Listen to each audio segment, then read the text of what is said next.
The city of Rome never slept. Even in the first light of dawn, the marble streets hummed with life, the echo of sandals and soldiers, the roar of ambition that once built an empire across continents. But today, the air trembles for a different reason. Above the Colosseum, a column of smoke rises into the golden sky. The Roman Empire has entered the nuclear age, imagine the year 45 BC, rewritten. The banners of crimson and gold still wave, but now they cast their shadows over missile silos, aircraft hangars, and power plants that stretch to the horizon. The legions still march, but their shields have been replaced by armor of carbon steel and their javelins by assault rifles. And standing at the heart of it all is Gaius Julius Caesar, a conqueror who has discovered the ultimate weapon. He stares at the glowing map before him, every province illuminated, every enemy target marked. The Senate no longer debates laws. It approves warheads. Rome is no longer a republic of people. It's a reactor of pure power. Veni vidi vici, he whispers, his old motto. I came, I saw, I conquered. But this time, conquest will be measured not in miles, but in megatons. When Caesar gives the order, the sky itself obeys. Nuclear missiles launch from silos, hidden beneath the hills of Italy, rising like flaming spears of Jupiter. Their contrails cut through the morning sky, tracing lines of light that end in thunder. Carthage, once Rome's eternal rival, disappears in a flash brighter than the sun. The Mediterranean boils. The world has just witnessed the rebirth of empire through annihilation. The legions advance not on horseback, but in armored convoys that thunder across the desert. Drones circle above the sands, broadcasting Caesar's voice to every corner of the earth.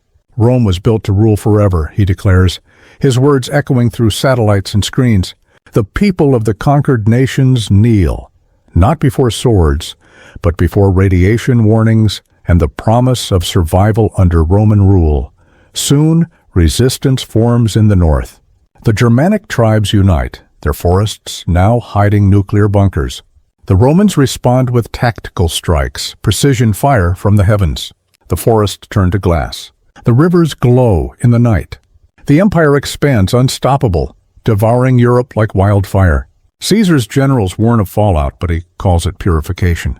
Every age must burn to be reborn, he says, watching the mushroom clouds rise. In the Senate, whispers grow louder. Some senators fear Caesar's power. Others crave it. The old republic's spirit flickers beneath the fear of extinction. One night, deep in the halls of marble, conspirators gather, not with daggers, but with encrypted launch codes. They plan to end the reign of the man who has turned the world into his battlefield. But Caesar is already ahead. He has built an artificial intelligence, a war algorithm called Romulus, designed to predict treachery before it happens. The AI controls every missile, every drone, every satellite. The conspirators are erased in a single night. No trial, no mercy, only light and silence. The empire has entered a new phase, not ruled by men but by code and Caesar's unyielding will. Decades pass. Rome's banners now wave over every continent. The world speaks Latin again, not as language, but as law. Nuclear peace has been achieved, but it's a peace of obedience. The world's sky is watched by orbital weapons, eyes of fire that never blink. Caesar's face, ageless through technology, appears on every broadcast. He has conquered time itself. The Roman calendar resets to year 1. Yet somewhere deep in the ruins of old Alexandria, a group of scholars hides a secret. They have rediscovered the lost words of the philosophers, the warnings of power unbalanced. They send a single message across the digital network, an echo of the ancient idea that no empire is eternal. The signal reaches Caesar's command center. For the first time in decades, he pauses. He walks through the empty streets of Rome. The marble is cracked. The air is thick with ash. He passes statues of gods long forgotten and realizes he has become one of them, feared, worshipped, and utterly alone. Above him, the nuclear storm clouds gather like a second sky. Lightning flashes. The world he rebuilt now trembles under its own weight. Then, without warning, alarms blare across the empire. Satellite readings show multiple launches from the east, the west, the south. Someone has dared to strike Rome. Caesar looks to the horizon as streaks of light race toward the city. The earth shakes. The sky splits open. He whispers the same words he spoke on his greatest day of victory, Veni, Vidi, Vici, but this time they sound like an elegy. The shockwave tears across Europe, consuming everything.